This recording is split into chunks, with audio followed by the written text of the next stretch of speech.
말씀이 다시 들릴 때 이런 제목으로 함께 은혜 나누기를 원합니다.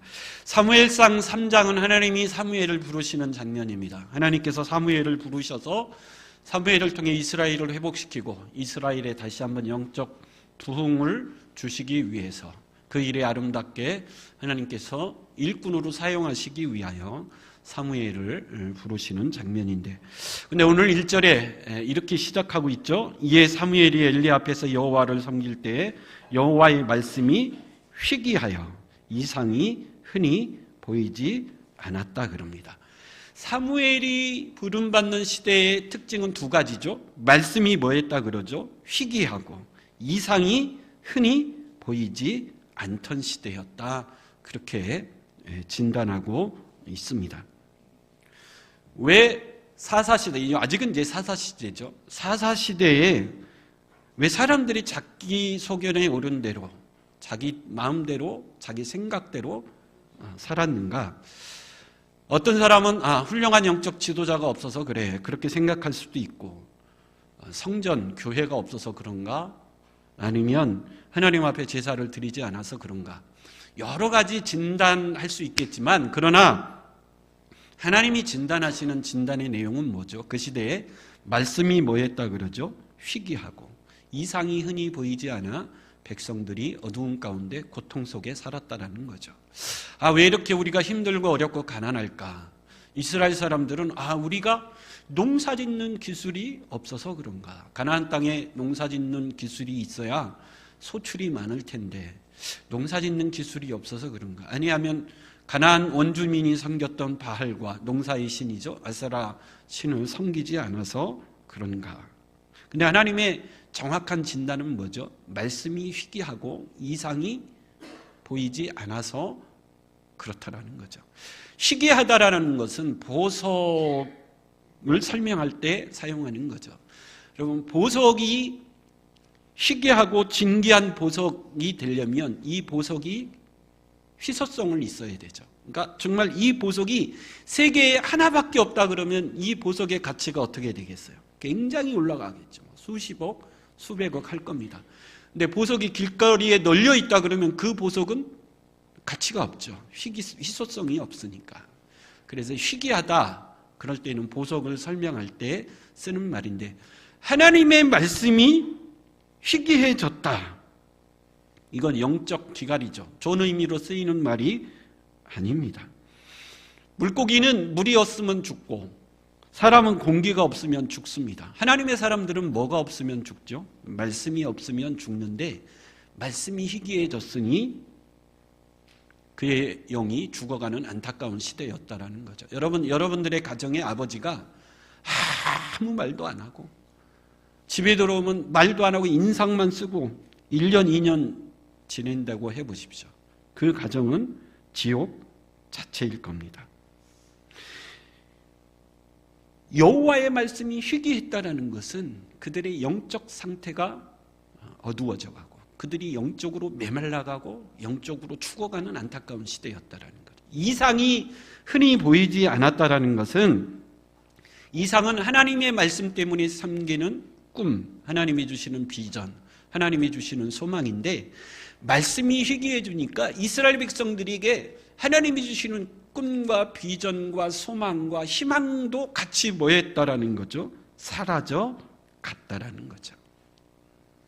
이런 모습을 아모스 선지자는 아모스서 8장 11절 13절에 이렇게 실감나게 설명하고 있습니다. 우리 아모스서 8장 11절 읽어보겠습니다. 시작. 주 여호와의 말씀이니라. 보라, 날이 이를지라. 내가 기근을 땅에 보내리니 양식이 없어 주림이 아니며 물이 없어 가람이 아니요 여호와의 말씀을 듣지 못한 기갈이라. 사람이 이 바다에서 저 바다까지 북쪽에서 동쪽까지 비틀거리며 여호와의 말씀을 구하려고 돌아다녀도 얻지 못하리니 그날의 아름다운 처녀와 젊은 남자가 다 갈아여 쓰러지리라. 아멘. 기근 중에 가장 무서운 기근, 먹을 양식이 없는 기근도 힘들죠. 마실 물이 없는 기근도 힘들죠. 근데 그 기근보다 더 무서운 기근이 있는데 어떤 기근이죠? 말씀의 기근. 말씀이 갈아요. 말씀을 얻고자 해도 얻을 수 없는 기근이 가장 무서운 기근이라는 거죠. 여호와의 말씀을 듣지 못하는 기근이 찾아오면 사람들이 이 바다에서 저 바다까지, 이 땅에서 저 땅까지 비틀거리며 다닐 것이고, 심지어 아름다운 처녀와 젊은 남자들, 얼마나 여러분 피 끓는 젊은 나이에 에너지가 넘칩니까? 근데 그런 젊은이들조차 영양실조에 걸린 사람처럼 비틀거리며 쓰러지게 될 것이다. 그래서 가장 무서운 기근은 여호와의 말씀이 가라는, 여호와의 말씀을 듣지 못하는 기근이 정말 무서운 기근이다 그럽니다. 여러분, 얼마 전에 좀 됐죠? 북한에 억류되었다 석방된 캐나다 국적이지만 한국 목사님이죠. 임현수 목사님이라고 계신데, 북한은 정확히 949일 억류돼 있었습니다. 2년하고도 한 7, 8개월 정도 북한 수용소에서 억류돼 있다가 풀려서, 그 목사님이 그때 일을 기억하며 쓴 책이 있는데, 내가 누구를 두려워하리요. 근데 그 책에 보면 목사님이 949일 동안 북한의 수용소에 갇혀 있으면서 가장 힘들었던 게 무엇인가? 가장 힘들고 그리웠던 것이 무엇이냐면, 성경 한 권 있었으면 정말 좋았겠다. 말씀을 읽지 못하니까 너무너무 견디기 힘들었다라는 거죠. 말씀을 읽지 못하니까 어떻게 하는 거죠? 자기가 지금까지 평소에 알고 있던 말씀을 계속 되뇌이고 묵상하고 그러는데 한계가 있죠. 그래서 정말 성경 한 권만 있었다면 900일이든 1000일이든 견딜 수 있을 텐데, 성경 말씀을 읽지 못하니까 너무 힘들었다라는 거예요.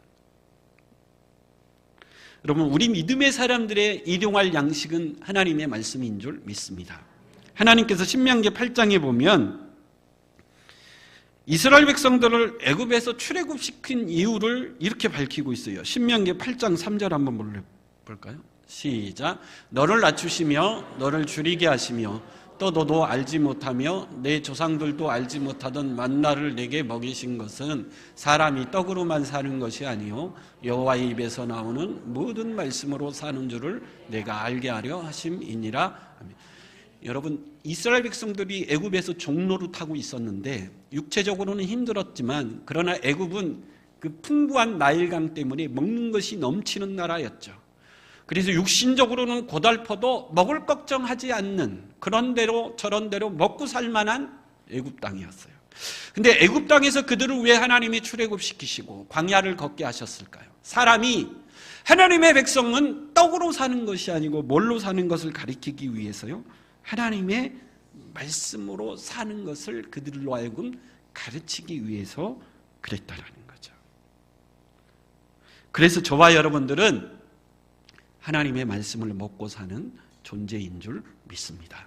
예수님이 광야에서 40일 금식 기도한 다음에 사단이 예수님에게 찾아와 세 가지 시험을 하는데, 첫 번째는 뭐죠? 이 돌로 떡이 되게 하라. 그때 예수님이 대답하신 대답도 마찬가지죠. 마태복음 4장 4절 쳤나요? 시작. 예수께서 대답하여 이르시되 기록되었으되 사람이 떡으로만 살 것이 아니요 하나님의 입으로부터 나오는 모든 말씀으로 살 것이라 하였느니라 하시니, 물론 여러분, 떡을 먹어야 우리가 생명을 유지할 수 있지만, 그러나 하나님의 백성은 그 떡을 먹는 것보다도 더 중요한 것은 뭘 먹어야 살 수 있죠? 하나님의 말씀을 먹어야 사는 존재인 줄 믿습니다. 근데 여러분, 그 하나님의 백성들에게 더 이상 말씀이 들려지지 않고 더 이상 말씀이 선포되지 않는 이 말씀의 기근, 이것이 가장 위험한 때라는 겁니다. 이걸 뒤집어 말하면 교회의 부흥, 하나님의 백성들은 언제 살아날 수 있다라는 거죠. 하나님의 말씀이 뭐 할 때요? 들려질 때 살아날 수 있고, 하나님의 말씀이 왕성하게 선포되어지고, 여러분, 선포되어지는 말씀이 성도들이 아멘 아멘 하며 즐겁게 그 말씀을 받아들일 때 그 교회는 부흥이 임하는 줄 믿습니다. 근데 오늘 본문에 보면 안타깝게도 사무엘이 하나님 앞에 부름받을 때 이스라엘은 하나님의 말씀이 뭐였다 그러죠? 희귀했다 그래요. 그러면 진짜 이스라엘 백성들에게 하나님의 말씀이 희귀했을까요?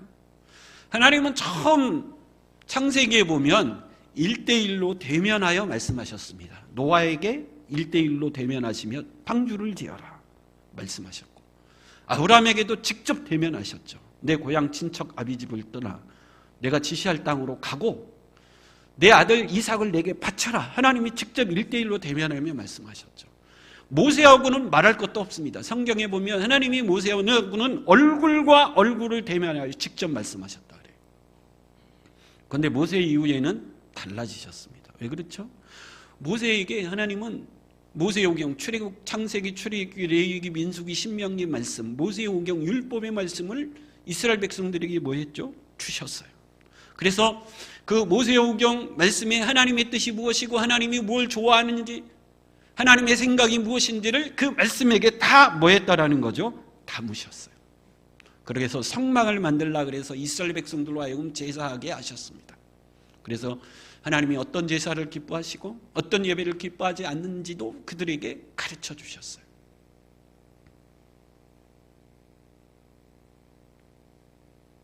그래서 이 여러분, 모세를 통해 말씀을 받은 이스라엘 백성들은 하나님의 뜻이 무엇인지 기도하고 하나님과 대면할 필요가 없어요. 뭘 보면 알 수 있죠?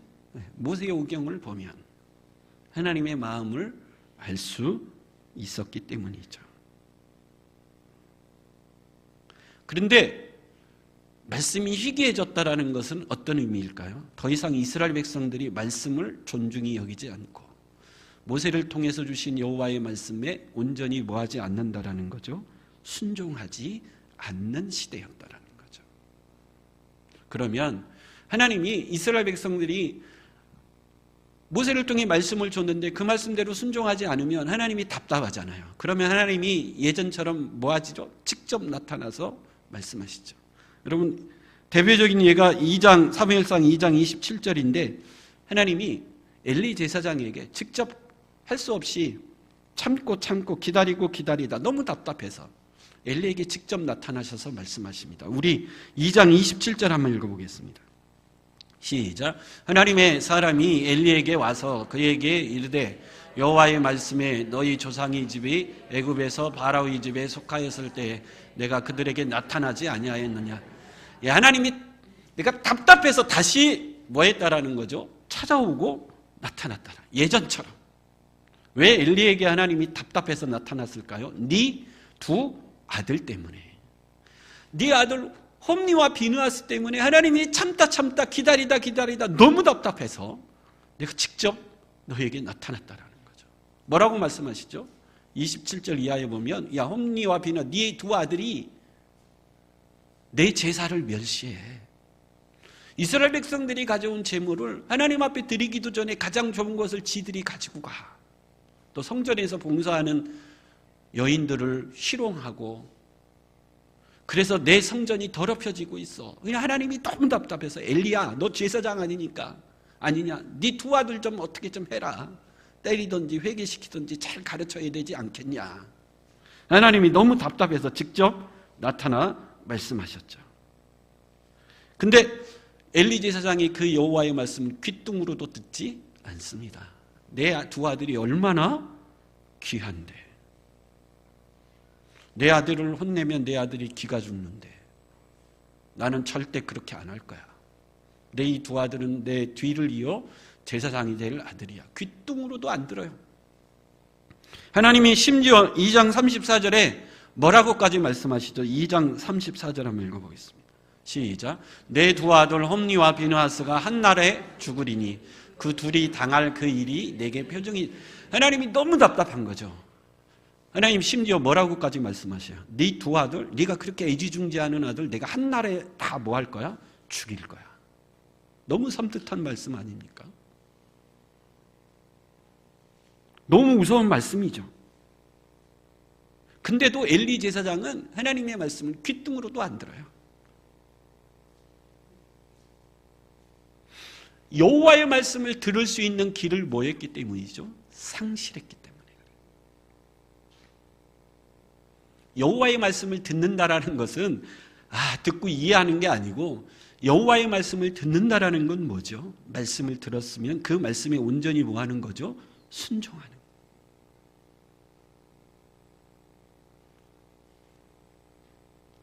여러분, 자녀들하고 대화하는 것이 얼마나 즐겁습니까? 저도 제 아내하고 대화하는 것보다도 제 자녀들하고 대화하는 시간이 너무너무너무 좋습니다. 기다려지고. 근데 내 자녀들을 내 말을 귀뚱으로도 안 들면 말하고 싶습니까? 안 하고 싶습니까? 안 하고 싶죠. 하나님도 마찬가지입니다. 하나님의 백성들이 여호와께서 말씀하시면 듣고 순종해야지 여호와께서도 즐겁게 계속해서 말씀하시는데 아무리 말씀해도 귀뚱으로도 안 들어요. 속이에 경을 낍니다. 그러니까 하나님이 뭐 하는 거죠? 침묵하신 거예요. 침묵하시니 말씀이 뭐해진 시대가 돼버린 거죠? 희귀해진 시대가 돼버린 거예요. 여러분, 지금은 어떨까요? 지금은 여러분 하나님의 말씀이 홍수 시대입니다. 여러분 서점에 가도 막 성경이 또 아름다운 경건 서적들이 널려 있습니다.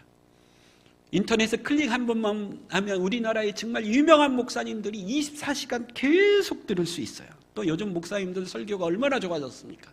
제가 신학교에 처음 들어갔을 때는 신학교 4년만 졸업하면 목사 안수를 줬습니다. 신학교 4년만 공부해도 교회 가서 목사로서 사명을 잘 감당할 수 있으니까. 근데 그 신학교 4년 동안에도 신학교에서 공부하는 것보다도 교회에서 봉사하는 것을 더 우선시했어요. 전도사로, 교육전사로 교회에서 봉사하는데 교회에서 부흥회한다 그러면 새벽, 낮, 저녁에 했으니까 교수님한테 가서 저희 교회 이번 주 일주일 부흥하니까 학교 못 나오게 했습니다. 그러면 교수님도 오케이.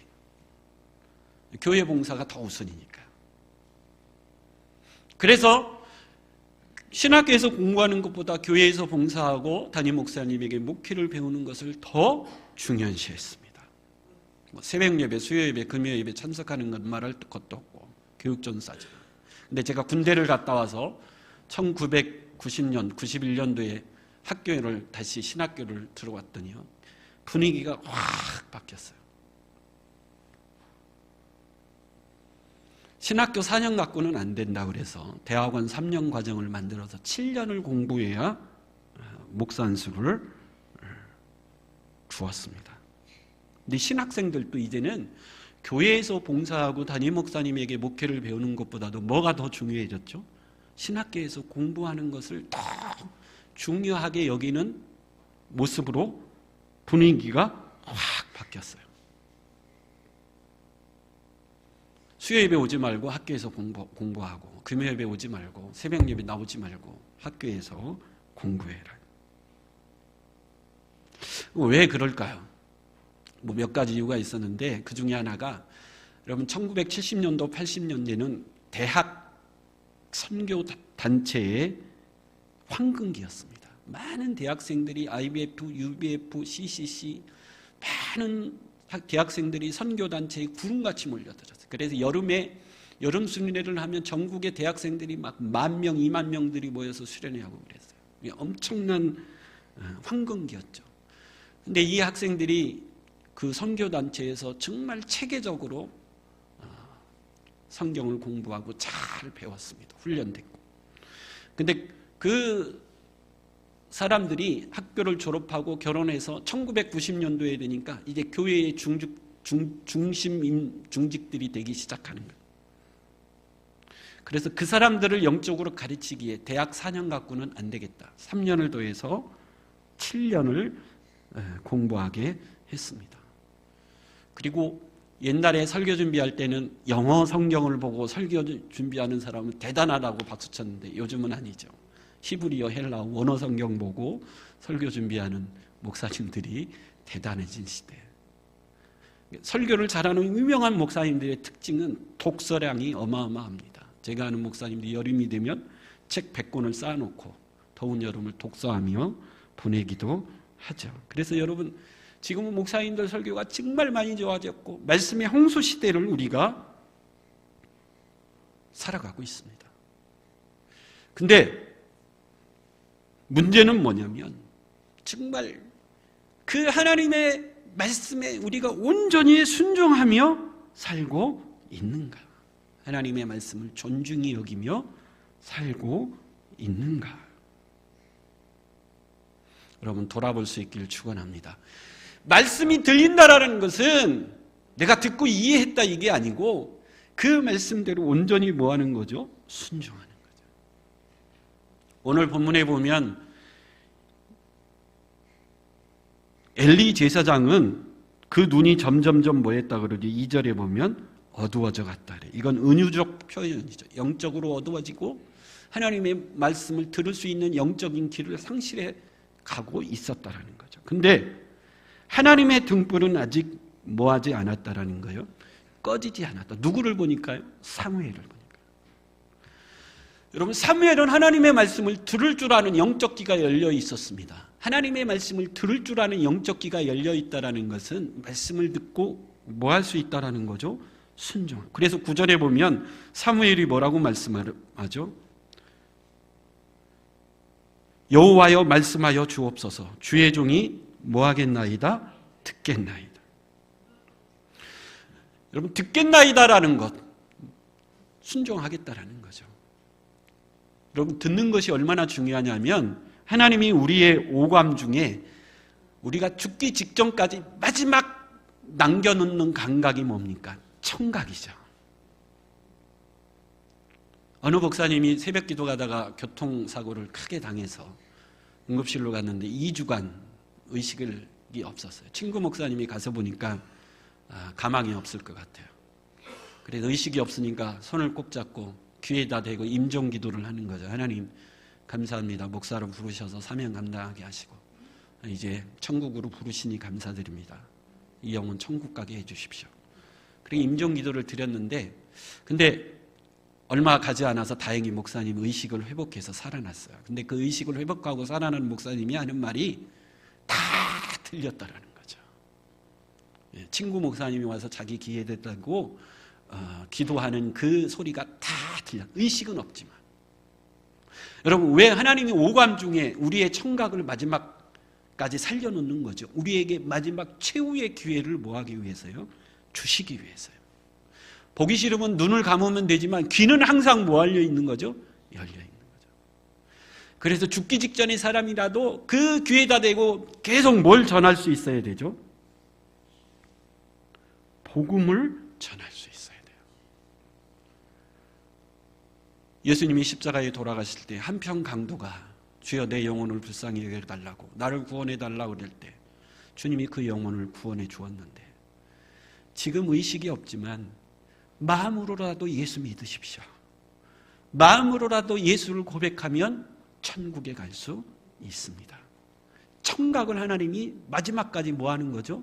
열어놓으신 이유는 마지막까지 그에게 복음을 들을 수 있는 뭘 주시기 위해서죠? 기회를 주시기 위해서요. 로마서 10장 17절에 그러므로 믿음은 들음에서 나며 들음은 그리스도의 말씀으로 말미암았느니라. 여러분 우리가 힘들고 어려울 때 마음에 두려움이 있고 고통이 있을 때 하나님이 앞에 우리가 간절히 기도하면 하나님이 우리를 어떻게 치료하시고 어떻게 건져주십니까? 우리 시편 107편 20절 한번 읽어보겠습니다. 시작. 그가 그의 말씀을 보내어 그들을 고치시고 위험한 지경에서 건지시는도다. 여러분 우리가 힘들고 어렵고 고통 가운데 있을 때 하나님이 우리에게 뭐 물질을 보내주는 게 아니고 뭘 보내주신다고요? 말씀을 보내줘서 우리를 고치시고 우리를 뭐 해주십니까? 건져주시는 거예요. 그래서 여러분 갑자기 우리 마음 가운데 하나님이 주신 음성이 들릴 때가 있죠. 말씀이 생각날 때가 있습니다. 그건 우리를 고치시고 건지시기 위해서 하나님이 우리에게 주시는 뭐죠? 말씀인 거예요.